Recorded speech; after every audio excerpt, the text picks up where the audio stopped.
more valuable to a man in business than the name of always doing as he agrees, and that to the moment.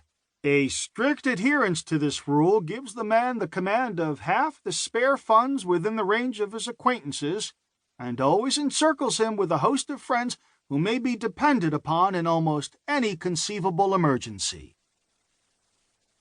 3. Whatever you do, do it with all your might. Work at it if necessary early and late, in season and out of season, not leaving a stone unturned, and never deferring for a single hour that which can be done just as well now. The old proverb is full of truth and meaning. Whatever is worth doing at all is worth doing well.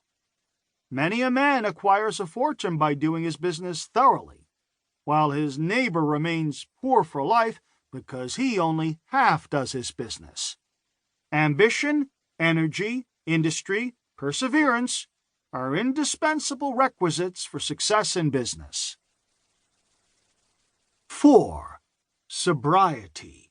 Use no description of intoxicating drinks. As no man can succeed in business unless he has a brain to enable him to lay his plans, and reason to guide him in their execution, so no matter how bountiful a man may be blessed with intelligence, if his brain is muddled and his judgment warped by intoxicating drinks, it is impossible for him to carry on business successfully. How many good opportunities have passed never to return while a man was sipping a social glass with his friend? How many foolish bargains have been made under the influence of the nervine which temporarily makes its victim so rich? How many important chances have been put off until tomorrow and thence forever, because the wine cup has thrown the system into a state of lassitude, neutralizing the energies so essential to success in business? The use of intoxicating drinks as a beverage is as much an infatuation as is the smoking of opium by the Chinese, and the former is quite as destructive to the success of the businessman as the latter. 5. Let hope predominate, but be not too visionary. Many persons are always kept poor because they are too visionary. Every project looks to them like certain success, and they therefore keep changing from one business to another, always in hot water, always under the harrow.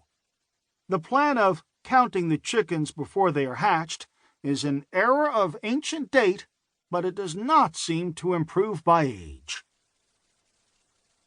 6. Do not scatter your powers. Engage in one kind of business only, and stick to it faithfully until you succeed, or until you conclude to abandon it. A constant hammering on one nail will generally drive it home at last, so that it can be clinched. When a man's undivided attention is centered on one object, his mind will constantly be suggesting improvements of value which would escape him if his brain were occupied by a dozen different subjects at once. Many a fortune has slipped through men's fingers by engaging in too many occupations at once.